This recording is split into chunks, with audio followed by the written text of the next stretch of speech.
All right, Charles. So what is parasite SEO? Let's start off with the basics. Yeah, so parasite SEO is kind of in the name, right? You effectively parasite onto a domain that has a lot higher authority than your own site would, right? So if you imagine currently in the current landscape anyway, if you want to try and build a massively general topical authority site that also has a massive domain authority, competing with the likes of like Forbes in the DR80s and 90s region, It would cost you millions of dollars to kind of build that. So a lot of people in SEO effectively abuse the fact that a lot of the sites that are already there, so that already have that large topical authority over multiple or even thousands different topics. In some cases, they're just an authority in every topic, right? They abuse the fact that you can buy pages off of those parasites, or you can build them off of those parasites, right? So some come with the kind of caveat that you can build like subdomain pages on them. Some come with a caveat that you might have to buy a sponsored post off of them, all of those kind of things. But essentially all you're doing is using the fact that you can build or buy a page on a very large authority site that is an authority across a lot of different topics. And that when you put that page live on one of those websites, it will immediately rank in Google because Google already trusts the website. They already think that the website's an authority, both from a link perspective and a topical perspective. And it allows you to kind of have a cheat code when it comes to Google to effectively rank a page on the same day that it goes live, rather than waiting weeks or months or even years for a new page or a new website to go live on a much lower authority property that you control yourself. It's crazy.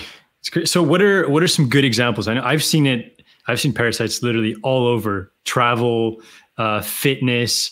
I think a really popular one that you talk about is weight loss pills. Yeah. So anything to do with weight loss, anything to do with poker, anything to do with casino, anything to do with like essay writing services and content services, anything to do with potentially illegal or legal pills like Kratom and other stuff like that.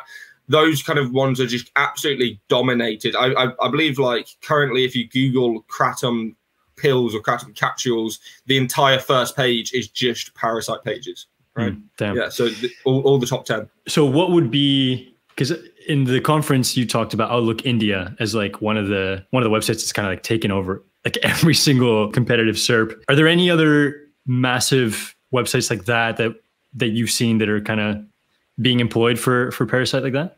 Yeah, there's so many, honestly. Like we track hundreds of them. So in total, we use over 350 different parasites. So we've actually used 350 different paid parasites. But in total, I've tracked in the region of like 500 or 600 different sites that are currently being used by SEOs to buy posts on and then rank. That doesn't include the free load of parasites and stuff as well.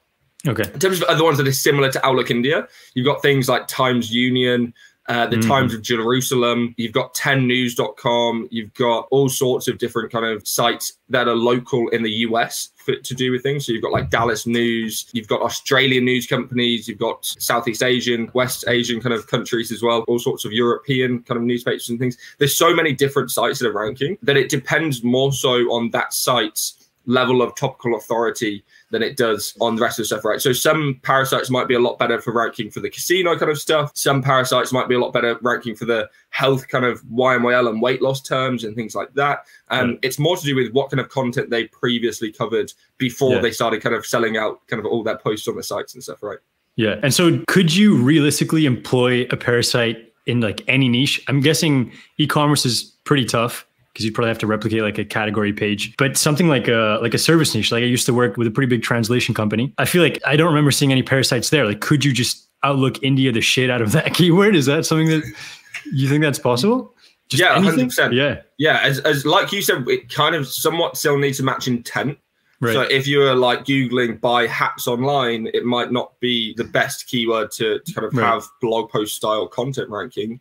With that being said, there are plenty of e-commerce keywords in the UK actually where a lot of the large newspapers have begun to kind of take over and realize that they themselves, they might not be selling posts or might not be selling stuff on their own sites, but they've realized that they can do parasite SEO for their own kind of company website and things, right? And if you kind of look at even things like furniture and things, you'll see a lot of pages from the Telegraph in the UK ranking for e-com keywords, even though it should be kind of a buyer intent market things, right? You can effectively use it for anything. It just starts to get more limited the higher levels of competition you're getting, right? For example, if you go into like best car insurance, most insurance companies now, they themselves are DR 80s and 90s and things, in the States at least anyway, things like Geico and stuff, State Farm, all of that kind of stuff. And those are where it kind of gets really difficult to compete because they're true topical authorities in the insurance space already. And then they already have all the DR and stuff that you're kind of manipulating on the parasites to actually rank for in the first place. But effectively, there's any type of keyword where you have a niche blog or a niche site or something ranking, those can just get obliterated by parasites, right?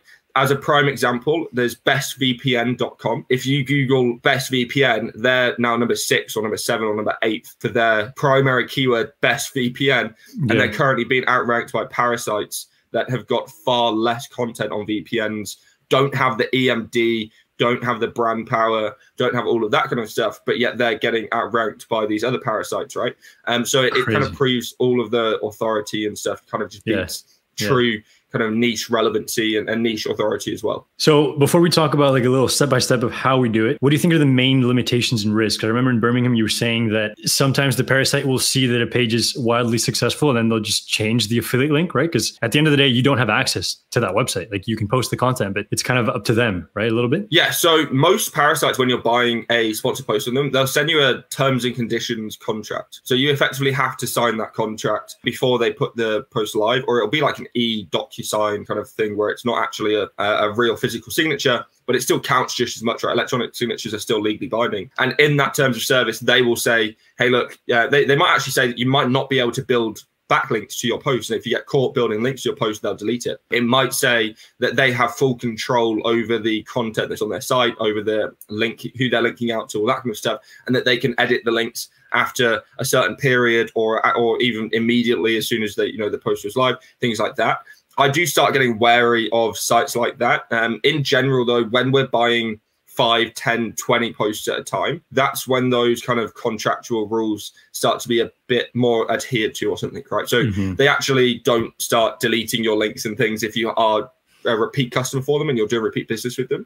However, I myself have kind of been a victim of it. I definitely don't want to play the victim card or anything in SEO, especially black SEO. But I've definitely had a few of my pages have the links edited, had a few of the pages be deleted, had a few that kind of stuff, especially in some of the spammier niches. Even if you haven't built links yourself, sometimes you'll just get like negative SEO'd and they'll use that as a reason to like delete your page and things like that, right? So you always have to kind of be wary of it and try to make sure that the contract is somewhat more favorable to you than the publisher. But it's always the publisher's contract, right? They're the ones that are sending you the contract. So you just have to, for once in your kind of life, read the terms and conditions and things, right? Not just click agree. Right. Okay, so I remember asking this question when we did the little vlog, but let's do a step-by-step. And the first question is, how do you know if a site is a parasite, right? If they've posted that type of content before, but sometimes I guess you don't know. Maybe there's a site that's up for it, but they haven't posted that content yet. I don't know. How do you go about it? Yeah, so 90% of the paid parasites will actually have a parasite subdirectory. So it will be something like /brand spotlight or /marketplace or /sponsored or /sponsored content, something like that, right? And then all I do is I run that subfolder through Ahrefs and SEMrush and see what they're ranking for. If it's tons and tons of stuff related to casino and gambling, then I kind of group it into the gambling topical authority. If it's tons of stuff around weight loss and healthcare and fitness and things, then it's kind of in that kind of category. And that's what I try to analyze the different parasites on, is what they're topically relevant towards and what their topical authority on. And then I'll just reverse engineer keywords that they're not already ranking for. And I'll try and build those keywords on there. A lot of the time, you'll actually find that there might already be a page on the topic on the site and it's not ranking. A lot of the time, if you create a good enough page and it doesn't have really terrible link building and stuff like that, you can still rank a page even if there's already one on the topic on that site. And there's a lot of instances, especially with Outlook India as the main example, because it's being used so much and because it's so cheap. It costs like $300 to $500 per post for Outlook India, and you can get actually even cheaper than that if you're buying, if you're buying several posts and stuff as well. You'll find that there'll be like 100 different posts on the best casino sites in Australia or something like that, right? And there's still one that's ranking, but there's just 99 that aren't, right? So you need to still be that one that's kind of better than everybody else. And there's a lot of SEOs that are just buying these posts on the site for linking purposes, right? And they're not actually buying them to necessarily rank themselves and things like that. I don't think they're that powerful, and you shouldn't be spending, $500, $1,000 on one parasite page as a link, right? You can get a lot better value for money out of that spend than you can using parasite pages for links, because they're supposed to be sponsored editorial level content, not used for backlinking and link building purposes. Okay, so it is like a sponsor thing. You're not reaching out asking for like a guest post. It's like, no, I'm coming because of this, and they'll recognize it. 100%. There are sites that are free that you can use to rank, right? So, for example, we do a lot of like online reputation management where we want to rank for the brand term. So, either a person or a company has had some bad PR. I know in the States, for example, a lot of people want to remove their bankruptcy filings. So in the States, if you go bankrupt, they put it on like a public database and it gets kind of syndicated between different press release sites and things like that. And obviously, if you're an investor or if you're trying to make a new business and things like that, it's a very bad look that the whole first page is about you being bankrupt, right? Right. And that's a very, very common one where they'll pay considerable amounts of money to kind of put that stuff on the second, third pages. And a lot of the time we just use free profiles, things like Crunchbase, social profiles like LinkedIn, that kind of stuff ranks really, really well for all of those kind of terms. But equally, there are other free sites as well that you can use that are also topically relevant to other stuff that you can rank just the same that you would with the sponsored content, but maybe not quite as well. And you need to do some additional kind of SEO tactics and things that you wouldn't have to do on the pay-to-play kind of sites as well. Yeah, got it. So I was watching a video of yours talking about Parasite SEO that I think you said was from 2013, right? So a while ago. And in that video, you were talking about how after building the Parasite, you're shooting, I forget exactly what, I think it was GSAs. I think there was a bunch of stuff. Let's just say a bunch of stuff. What are you doing today in terms of link building for Parasite, if at all? I'm guessing some of them will just rank, but some of them maybe need a little more push.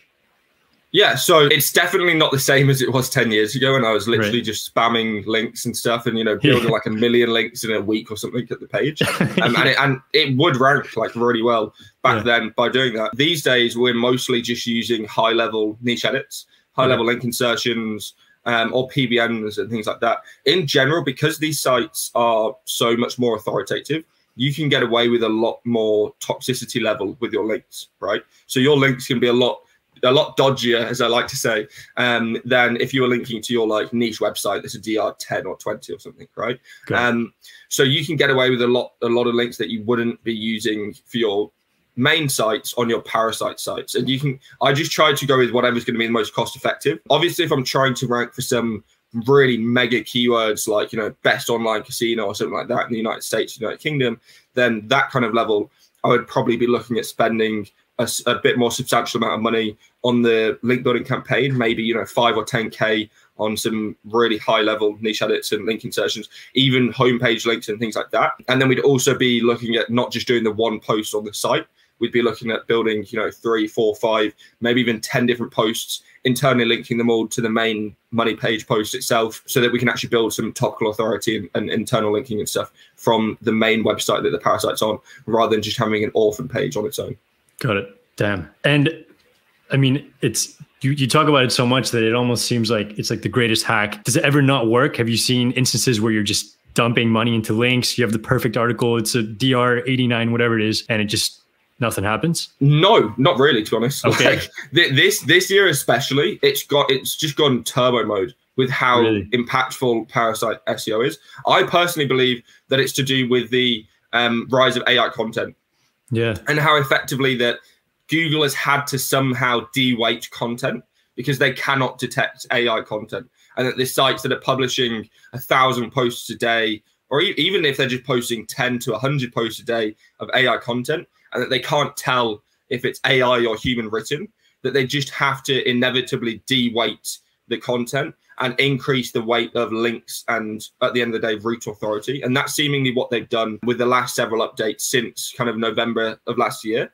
And that's where parasites have just gone like this, right? If you look at outlookindia.com as a perfect example, even their branded category has gone from like 100,000 visits this time last year to like 1.6 million visits this year, right? So it's had a 1,600% increase in under a year, right? That just kind of shows how impactful Parasite SEO has become and how much more impactful, because they haven't done anything different, right? It's just more people are using the site to rank for stuff.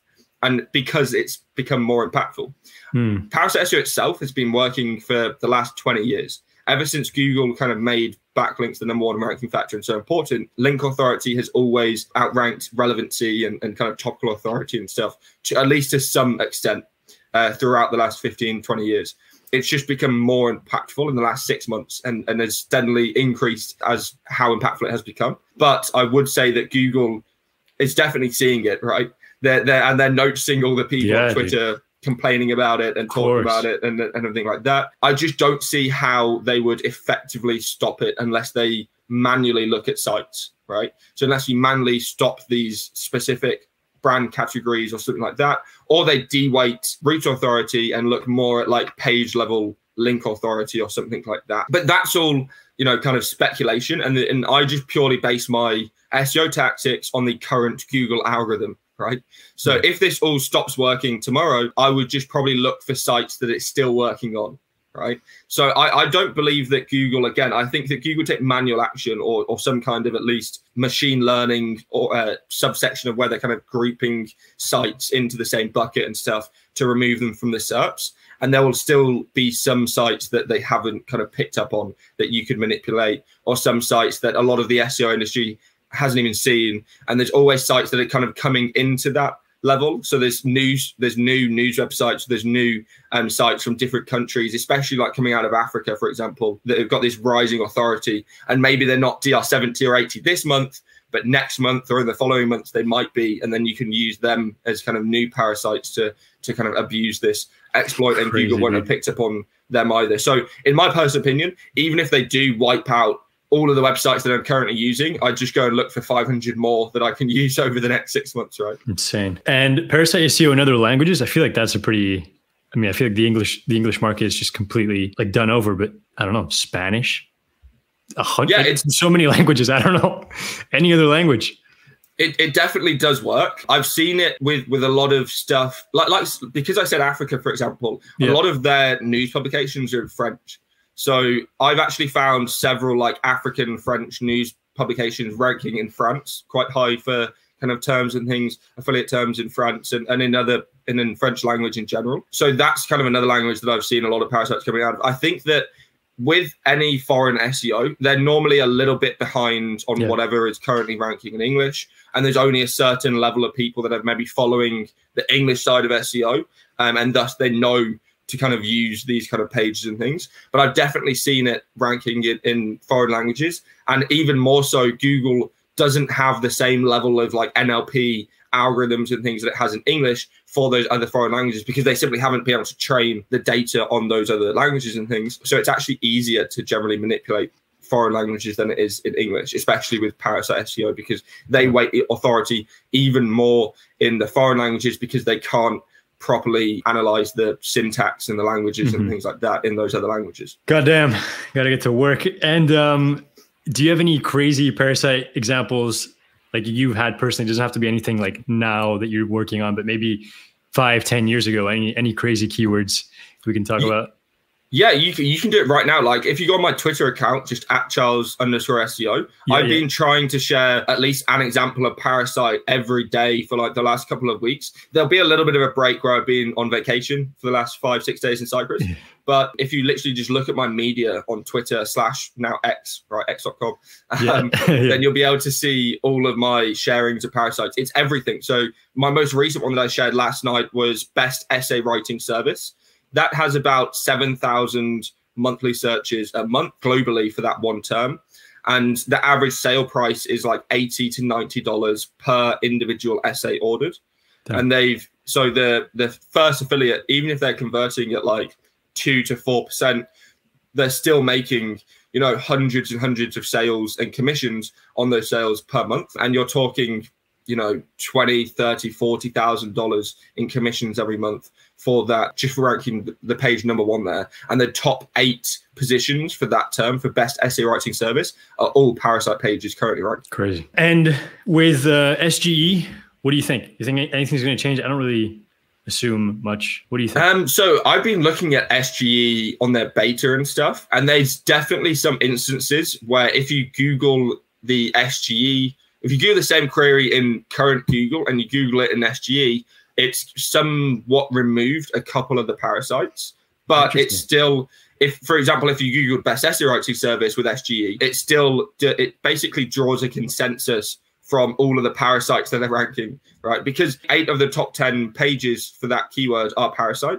and all that SGE is, it's a summarization of the consensus of the SERP.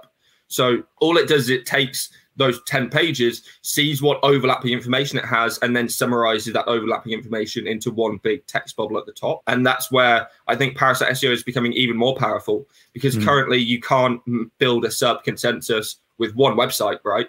You need to have those multiple different websites actually ranking to be able to, also the multiple different pages ranking for the same query in the first page, to be able to build your own consensus.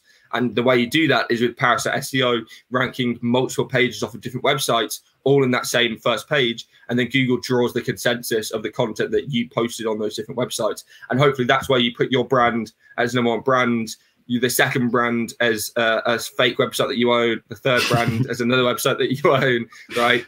And that you just keep on building this kind of overlapping consensus that Google then gives to a user. And I actually think that that's even more powerful, because then when a user looks at it, they're not looking at like SFGate or outlookindia.com or whatever. Right. They're looking at Google itself telling you that this is the thing that they recommend, right? This is Google's AI telling you that this is the best content writing service, or this is the best casino, or this is the best weight loss pill or something. And I think that's a lot more value in terms of trust from a user perspective than it is some random news publication with loads of ads spamming the page at the same time. All right. Yeah, I don't have any questions. This is supposed to be like a beginner thing, but I think we got pretty deep into it. You do have a course out, right, for Parasite SEO? Yeah, it's just called Parasite SEO Secrets. So it gives you a lot of information about like, I appreciate it. It gives you a lot of information about reverse engineering which sites are the best for specific things. It gives you a lot of information about how people actually find them. And it gives you information about how to find really weak competitors that have got pages ranking that you can take out with new pages. And then it gives you loads of information about like link building and multiple pages, internal linking, building the page, contacting their site. And then we have a database of like 300 odd sites that you can also use and reach out to as well. I'm going to have to get my hands on that for sure, dude. All right, man. I appreciate it. Thanks for taking the time. No worries. I appreciate you having me as well.